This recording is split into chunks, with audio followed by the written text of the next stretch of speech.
Hash forced to crawl home through the cornfields each night. A cowboy walked her upright and gave her a standing place. The first time I saw Noel Crane, she was picking herself up off the ground outside Harker's feed store. Not like she'd tripped, not like a woman who'd stumbled on a loose board. She was getting up the way a person gets up when getting up has become the whole vocabulary of their life, slow, without drama, checking first to see who was watching. A burlap sack of meal had spilled across her skirt, and she was gathering the split seams of it back together with both hands, and she wasn't crying, which told me more about her situation than any crying would have. I was 17 days out of Gonzales County, 3 horses behind me and 2 sold, sitting on a nail keg outside Harker's waiting on a wheel spoke that needed turning. I'd been in Colorado Creek going on a week. Didn't know anybody. Knew the land well enough, Central Texas Plateau, Cedar and Caliche, sky that goes forever in every direction, but not the people, not yet. I watched her collect that burlap without a word, tie off the torn corner with a strip from her apron, lift the sack onto her hip and walk. She walked bent, not a sickness, not age. She was maybe 32, 33. She walked like a woman who had learned to make herself small. Shoulders in, chin down, path close to the building fronts, out of the middle of the street. Like she was trying to move through town without occupying any of it. I watched her until she turned the corner. My name is Cal Dunmore. I'm telling this because my granddaughter asked me once how I met her grandmother, and I gave her the short answer, the polite one, and I could see she knew it was short. So, this is the longer one. I got the spoke turned, paid Harker's boy, and went back to my camp on the east side of town by the creek. I had nothing particular to do in Colorado Creek. I'd been drifting since the trouble at Gonzales, not criminal trouble, just the kind that leaves you poorer and quieter than you started. A land dispute with a man who had more lawyers than conscience. I came out of it with my horses, my gear, and about $40. I was looking for work, the kind a man with a good eye for horses and a long tolerance for hard country could find. I found it inside 3 days, a rancher named Voss Pickett who needed someone to run a second string of working horses down to his south pasture camp and keep them through the fall gather. Solitary work. That suited me. I set up at the camp, rode back into town for supplies every 10 days or so. I didn't go looking for company. I'd been alone a long time by then. My wife had died 4 years earlier, and that had made me a different kind of man than I'd been before. Not worse, I don't think, just quieter. I'd stopped expecting things. The second time I saw Noel Crane, I was at DeLamer's Dry Goods, and she was standing at the counter waiting while DeLamer's wife helped someone else. 3 women stood in the store. The other 2 were talking to each other. Noel was looking at the floor. I came in past her. She moved to the side automatically, making room, though there was plenty. I nodded. She didn't look up. I got my flour, my coffee, my salt. I was heading out when I heard one of the women say, in a voice meant to be heard, "That's Earl Crane's wife. You know what they say about Earl." The other one said, "I know what I see," asterisk meaning something. Noel didn't move, didn't change her expression. She stood there with her hands clasped in front of her and waited for DeLamer's wife to come back. I went outside. I sat in the wagon for a minute, not going anywhere. I'm not a man who inserts himself. That's not pride, just the way I'm made. A man who goes around setting other people's worlds right ends up broke and shot and wrong about half the time anyway. I knew that. I picked up the reins. But I sat there another minute. I heard it in pieces over the following weeks, the way you hear anything in a small town, not a story, just fragments. A word here, a look there. The way Harker's boy went quiet when I mentioned the name. Earl Crane was Noel's husband. He was a big man, well-liked by certain kinds of people, the kind who liked a man who talked loud and bought rounds and had opinions that always agreed with whoever had money. He ran a small operation east of town, cattle, not much of it. He'd married Noel 8 years before, brought her in from somewhere north. Nobody remembered exactly where. What I pieced together was this. Earl Crane had a way of arranging things so that nothing that went wrong was ever his fault. If the cattle were thin, it was the land. If the land was dry, it was God. If something in the house went wrong, it was Noel. And the way he made that known, I didn't know the details, I didn't need them. I'd seen how she walked. There was a thing people said in that town, and they said it with a kind of helpless shrug, the way people talk about weather. "That's just Earl," like he was a feature of the landscape, immovable, his own kind of natural disaster. I thought about that a fair amount out at the South Camp, working the horses through the cool October mornings, running them through their paces in the long yellow grass. I had a lot of time to think. You do in that kind of work. The horses don't need your mind, just your hands and your attention, and the rest of you goes wherever it goes. I thought about how a woman gets trained into smallness, not all at once. Piece by piece, the way you'd take the spirit out of a horse by always meeting its movement with something harder until the horse stops moving, stops pressing, learns that stillness is safer. I'd seen it done to horses. I knew what it looked like at the end. And I knew that a horse treated that way, even after years of it, still had something underneath. Something that could come back if you gave it time and the right kind of handling. Not demanding, just steady, just there. I wasn't comparing her to a horse. I want to be clear about that. I'm saying I understood the shape of what had been done to her, and I understood that it was not permanent. That was the thing I turned over those October mornings, not permanent. I thought about the cornfields. There were 2 big stretches east of town, between Colorado Creek and the Crane place. Every morning when I rode in for supplies or to check in with Voss Pickett, I crossed past those fields on the county road. And once early in October, I came through it just past first light, and I saw the rows of dry corn, heavy and tall, the ears bent and brown, the stalks throwing long shadow, and something made me stop and look at them. Just the particular way the rows closed together in the dark between them, the narrow channels of black, and I thought. The road back from town to Crane's place goes along the south edge of those fields.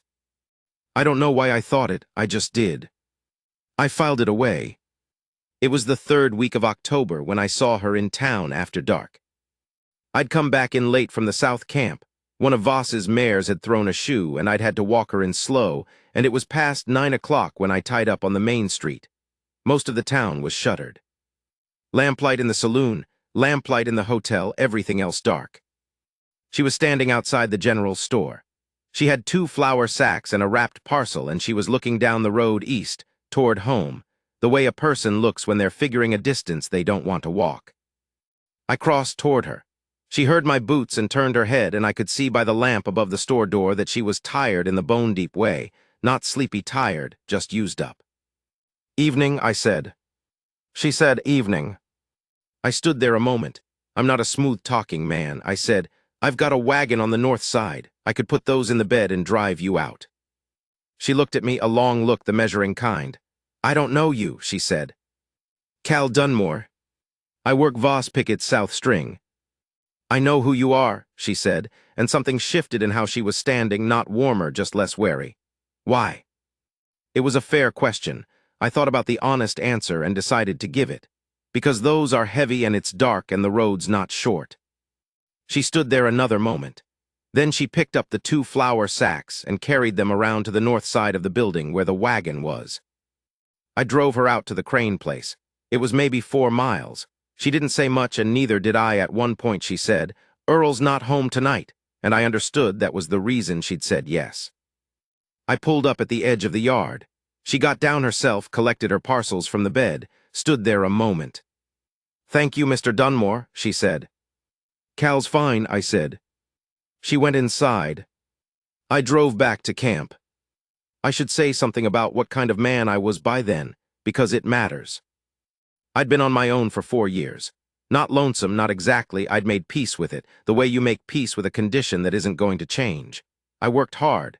I didn't drink to excess. I kept my camp clean and my horses sound, and I got up before light every morning the same as always. A man builds a life out of his habits when the rest of it falls away. My wife, her name was Vera. She died of a fever in the spring of 1854. We'd been married 6 years. We didn't have children, which I'd always thought was a lack. But afterward I was glad she hadn't left anything behind that would have needed more of me than I had. I'd loved her the way a steady man loves, not poetically, just thoroughly. She was buried outside Gonzales County in a church graveyard under a cedar tree, and I'd put a flat stone there and kept it clear of weeds every time I passed through, which I did once a year for the 3 years before the land trouble took me away for good. After Vera, I hadn't looked at anyone. It wasn't a vow, I just hadn't. There was nobody who made me want to look. I thought about that on the drive back to camp, the wagon empty, the sky full of cold stars. I thought about the way Noel Crane had said, "I don't know you." Not afraid, just careful, there's a difference. Fear closes down everything. Carefulness is still open. You can work with careful. You can't do anything with fear except wait for it to ease. I drove her home 3 more times in the next month. I didn't engineer it. I did ride into town at night somewhat more regularly than I needed to, which I told myself was for supplies, and which was not entirely a lie. But each time I saw her, it was accident at the store, at the post, once at the livery when her mare had thrown a shoe and she was waiting on the farrier and it was getting dark. We talked those 4 drives, not about Earl, not about anything particular. She was from Indiana, originally, a place called Thornton Crossing, which I'd never heard of. Her father had been a school teacher. She'd read more books than anyone I'd met in Texas, which wasn't saying a great deal, but she carried that reading in her in the way she had of looking at things, taking them in, noticing details. She noticed things. She'd say, "Those aren't Earl's cattle, are they? Whose brand is that on the eastern ridge? Or that cottonwood's been struck maybe a year ago, see where the bark's split." Small observations, but sharp. I liked listening to her. That was the word for it, the simple, true one. I liked it. I hadn't liked listening to anyone in 4 years. On the 4th drive, in the dark, going along the south edge of the cornfields, I said, "How do you get back when you walk?" She was quiet a moment, then she said, "Through the rows." I looked at the cornfields. Big in October, stalks over a man's head, the ears bent and dry, the rows tight together and black in the night. I understood immediately why. The county road was open. If Earl came home and saw her walking the county road in the dark, she was harder to see in the corn. She could hear hooves and drop down between the rows. I said nothing for a while. Then I said, "How long?" 3 years of walking late, she said, which was not quite the answer to the question I'd asked, but it was honest. I drove. After a while I said, "You don't have to do that when I'm in town." She looked at me, checked my face the way she sometimes did, measuring, making sure. Then she looked back at the road. "All right," she said. "Now here's where I have to be careful, telling this, because what happened next happened slow, and I want to get the slowness of it right. Nothing happened between us that wasn't proper. I want that clear. Not because I was indifferent, I wasn't, and she knew it and I knew she knew it, but because she was a married woman and I was a man with a working conscience, and because what she needed was not one more person taking something from her. She had enough of that. What I gave her those months was something simpler. I drove her home when I could. I said good evening to her on the street the way I'd say it to anyone in full view, which sounds small but wasn't. Most men looked away from Noel Crane in public because acknowledging her meant acknowledging what they all knew and nobody said. I didn't look away. I said good evening. I asked how her mare was doing. I asked if the farrier had fixed the shoe right. I treated her like a person who deserved to be spoken to. Once at DeLamer's, she was at the counter and those same 2 women came in. I was behind her in the line. I heard one of them start to say something. I'll say something meaning the particular smile one of them put on, and I said, "Morning," in a way that was addressed to nobody in particular, and somehow ended the thing before it started. The women said morning back and went to the dry goods shelves, and Noel stood at the counter with her back straight. Afterward outside, she didn't say anything, neither did I. But I noticed she walked to her wagon standing up straighter. She didn't hug the buildings that day. January came cold and dry, the kind of cold that cracks your knuckles and splits the corners of your mouth. I'd moved from the south camp into a small room above Harker's through the winter, a spare space they rented out to working men, tight and low-ceilinged, but out of the wind. Voss Pickett had offered me a full position, not just the horse work but a foreman's slot opening in the spring when his current man went to his own place up north. It was good work, steady work, the kind that had a future. I'd said yes. I was becoming slowly a man of that county. That hadn't been my plan when I'd ridden in. Plans are mostly what happens after the fact, what you call the direction you ended up going. I saw Noel less in January. Earl was home more, which meant she came to town less. Once I saw her at the post office and her left wrist had a handkerchief wrapped around it, which could have been anything, and I looked at it, and she saw me looking, and she looked at the floor. I said, "How's the mare?" "Sound," she said, "thank you." That was all. I went back to Harker's and sat in my room for a long time doing nothing particular. The ceiling was low. Outside the window the main street was empty, a cold afternoon, a couple of horses at the rail, nothing moving.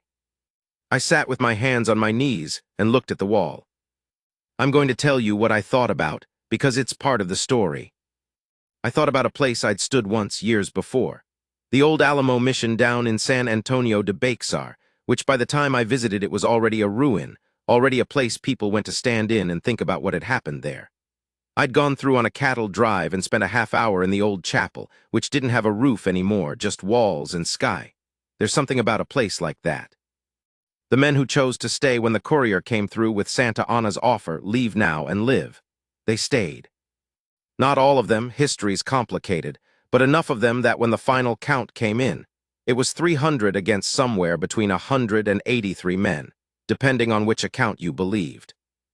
I'd stood in that chapel and I'd thought, what does a man need to believe before he plants his feet and refuses to move? Not stupidity, not even bravery exactly, bravery's too simple. Bravery can be a kind of not thinking, something more considered than that.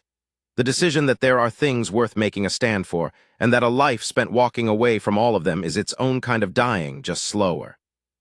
I wasn't comparing situations. I'm not a dramatic man. I'm saying that I thought about what it meant to plant your feet in a place and say this far. I sat there for a long time. Then I got up and went back to work. February was worse. I didn't see her for 3 weeks. I heard, through Harker's wife, that Noel had been unwell, which was one way to put it. I heard it in the way women in small towns tell each other things they know and aren't supposed to know, the careful phrasing, the eyes that said more than the words did. I kept working. I kept my mouth shut. I had no standing to do anything, no claim on the situation. A man in my position, a working hand not even from the county, inserting himself in a married woman's domestic arrangements. It would go badly for both of us. I knew that. I thought about it every day. There's a kind of helplessness that is not weakness. I want to say that. The helplessness of knowing that a thing is wrong and that you cannot simply walk into it and fix it without making it worse. That helplessness took something out of me that February, sitting on it. It's a particular variety of the work life asks of men, knowing when to wait, knowing when the right moment hasn't come yet, and holding yourself together in the meantime. I kept the horses sound. I did my work. I waited. What broke it open was March. I was riding back into town from the south pasture, late afternoon, still light, when I came along the county road and saw a wagon stopped outside the edge of the Crane property. Earl's wagon. And Earl standing in the road, and Noel standing 10 feet from him, and the way she was standing, I could see it from 200 yards. The way she'd pulled back into herself, the shoulders in, the chin down, the stillness that wasn't calm but was the practiced shape of trying not to make things worse. I don't know exactly what I decided. I don't think I decided anything. I just rode toward them. When I got close, Earl looked up. He was a thick man, full in the chest, with a red face and the eyes of someone who was always calculating advantage. He'd seen me around town. He didn't know me enough to have an opinion, which was fine. "Dunmore," he said, a greeting and a question at the same time. "Pickett's man," I said, which was identification enough. I looked at Noel. "Mrs. Crane." She looked at me. The measuring look, but also something else, the beginning of a question she didn't know how to ask, or maybe the beginning of something else entirely, something that looked like breath. Earl said, "We're having a private conversation." "I can see that," I said. I didn't move. I sat the horse and I looked at Earl Crane the way I look at a piece of difficult country I'm considering crossing, just taking it in, no hurry, no expression. There's a thing that happens sometimes between men, and it's not fighting, it's not even threat exactly, it's just the laying of a fact on the table between you. The fact I laid down was this: I'm here, I've stopped, I've seen this, you know that I know. And I'm not going anywhere. Earl's face went through a few things, calculation first, then something harder, then a kind of recalibration, a man deciding whether a situation was worth the cost. He looked at me long enough to let me know it wasn't easy for him. Then he said, "Get in the wagon, Noel," in a voice that was trying to sound like it had always been going to say that. She got in the wagon. Earl looked at me once more. Then he climbed up and drove east. I sat the horse and watched them go until they turned in at the Crane gate, and the dust settled back down on the road. I sat there a while longer. Then I rode in. I don't know what happened at the Crane place that night. I know that 2 days later, on a cold Tuesday morning, Noel Crane came to Harker's store with a carpet bag and her mare on a lead rope. and she asked Harker's wife if she could leave the mare in their corral for the day. I was sitting on the bench outside, same nail keg as the first time, mending a length of harness. I watched her tie the mare. She had a bruise along her left jaw, yellow-green, a few days old. She moved without looking around, not checking who was watching. Different from the way she used to move, not the old smallness, but something that had come through to the other side of smallness, something very quiet and very decided. She sat down on the bench beside me, not close, just on the same bench. She said, "I'm going to my sister in San Marcos." I kept working the harness. "San Marcos is about 60 miles, I said. "I know it." "When?" "Today, this morning." She paused. "I don't have money for the stage I was going to ride." I put down the harness. The thing was, 60 miles is a long ride for a woman alone. Not impossible, she was capable, I knew that. But the road was open country for long stretches, and word traveled, and Earl Crane knew the road and he knew people who knew it. I said, "I can take you." She looked at me, the long measuring look that I had come to know as her way of deciding whether a person was telling the truth. "Your work," she said. "Voss'll understand, he's a decent man." She looked at her hands, then she looked at the street. Then she looked at me. "Why?" she asked, and it was the same question she'd asked that first night outside the general store, but it was a different question now, carrying more weight, and we both knew it. I looked at her straight. "Because you deserve to walk out of here standing up," I said, "not crawling through a cornfield at night." She was very still. I hadn't meant to say the cornfield part. I hadn't meant for her to know I'd thought about it. But it was out, and it was honest, and I left it out. She looked at me for a long moment. Then she pressed her lips together once and looked away down the empty morning street, and I could see her jaw working just slightly. Not tears, just holding something. She said, "I'm not coming back." "I know. You'd be driving me to San Marcos for nothing." "That's my business," I said. Another silence. The kind that has weight to it, that means things are being decided underneath the surface. Then she said, "All right." We left an hour later. I had my wagon and she had her mare on a lead behind. Clear morning, cold, the sky hard and blue. I'd told Harker's wife where we were going and asked her to let Voss know, which wasn't much of a plan but was what I had. We didn't talk for the first 10 miles. The road ran south through cedar country, through draws and over low limestone shelves, the land pale and dry in the winter light. She sat with her hands in her lap and her carpet bag on the floor of the wagon, and she looked at the country, and I drove.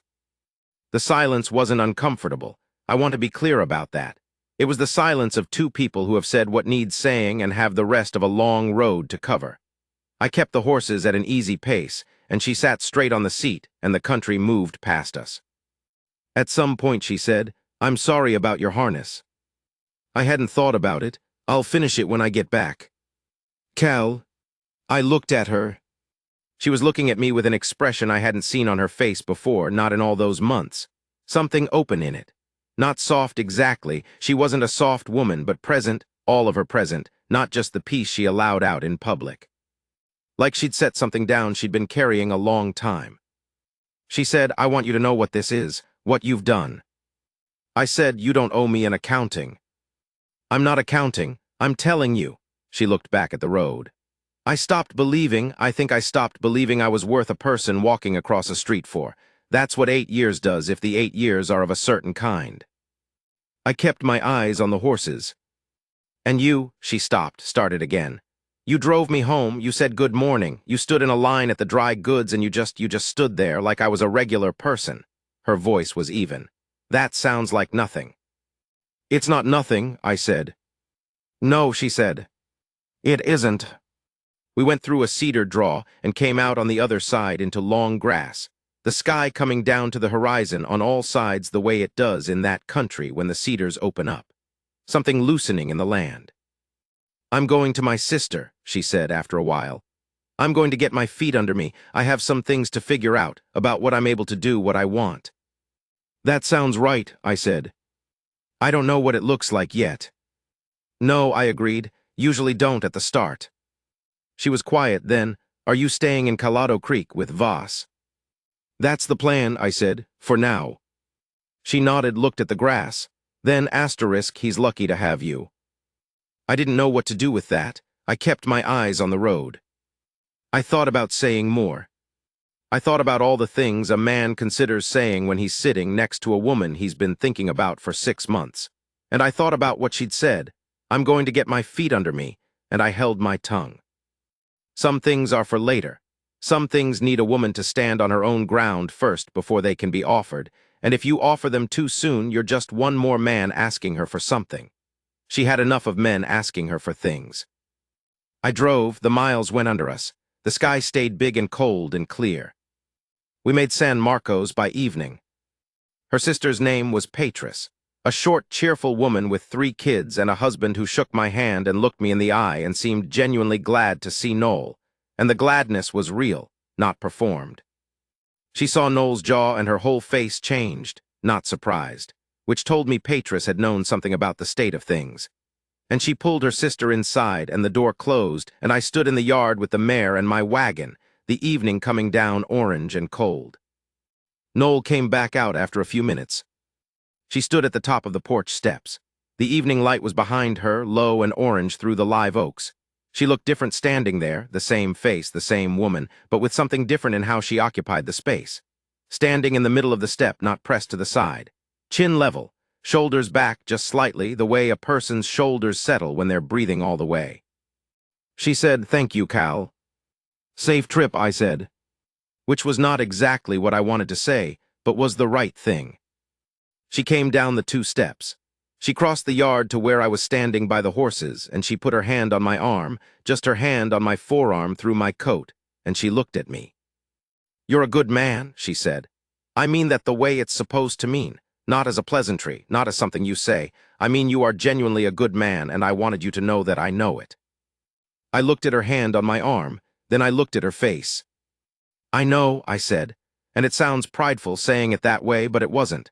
It was just the truth. She meant it plainly, and I received it plainly, and that was the right way to do it. She squeezed once and let go and went back up the steps and through the door. I stood there a moment. The live oaks moved in the wind, smoke from the chimney, light in the windows. Then I drove north out of San Marcos with the last of the light, the mare gone, the wagon empty, the dark coming down on the long Texas plain. The stars came out, the cold came down, and I drove. I kept thinking about her hand on my arm, the weight of it, the way she'd looked at me when she said what she said, direct, without the calculation, without the checking if it was safe. Just a woman looking at a man she'd decided about. I was 51 years old. I'd been married once, and I'd been alone a long time, and I didn't know exactly what the coming year was going to hold. But I knew one thing. She was going to get her feet under her in San Marcos, and when she had them, I was going to find out what was possible. That was enough for one night. She was gone 7 months. I heard through Patris's occasional visits to Colado Creek. Patris had kin there, that Noel was teaching school at a settlement schoolhouse south of San Marcos. 22 students, 1 room, the whole range from 6 to 14. Noel had had her father's school books with her in the carpet bag. I thought about that when I heard it. She'd known what she was going to need. She'd planned it, maybe for longer than I'd realized. Planned it in those long years when planning and acting were 2 different things, and only one of them was available to her. That told me something about her that I hadn't fully reckoned with before, that under the years of being made small, she kept her mind working, kept figuring, kept the part of herself that could plan alive even when it couldn't act. That's not nothing. That's not a woman who'd given up. That's a woman who'd been waiting for a gap in the fence. And when the gap came, when I drove up to that bench in that wagon, she'd walked straight through it, carpet bag already packed. I worked. I ran Voss's South operation through the spring gather and into summer. I took on 2 men to help, a young hand named Price and an older Mexican vaquero called Rubio who knew more about working horses than I'd ever know. And I managed them, kept the operation running smooth. I fixed the South Camp fence line, pulled and replaced the rotten cedar posts that had been leaning since before I arrived. Built a proper grain shed, dug out the water trough and remortared the stone base. I made things solid. I think that was what I was doing all those months, making things solid, making the place a place worth having. Making myself into a man with something to offer.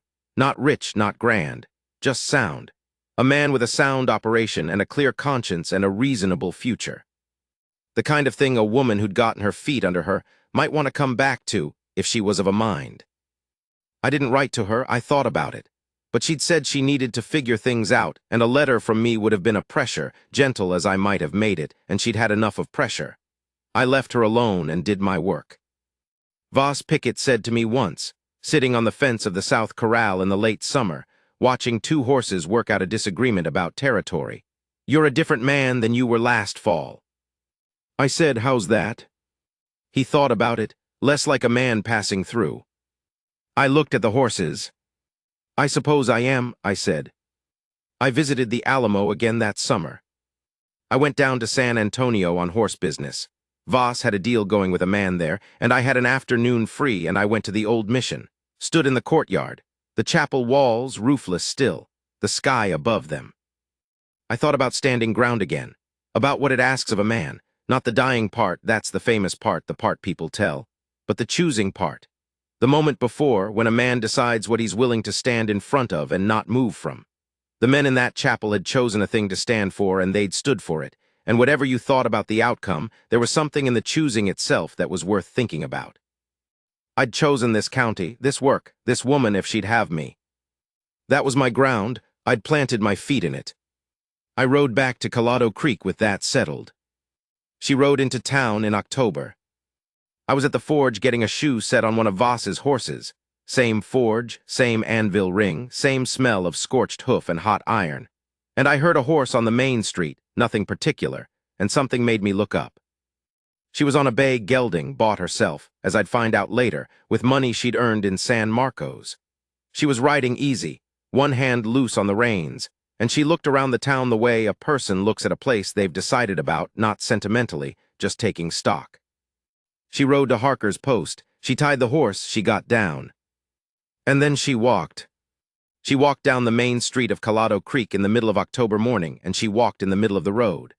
Not pressed to the buildings, not with her chin down, not looking at the ground. She walked like a woman who owned the air she moved through, who had as much right to that street as any man in it, and I stood at the forge with a horseshoe in my tongs, and I watched her, and something in my chest went very quiet and very full at the same time. She came up to the fence, leaned on the top rail easy, the way you lean when you're not in a hurry. She said, "Voss still have that foreman position." "I'm the foreman," I said. "I know, I mean has he got work for a good hand?" "He might," I said. "He's been talking about expanding the string." She nodded, looked out at the horses in the corral. "I'm not coming back to hide," she said.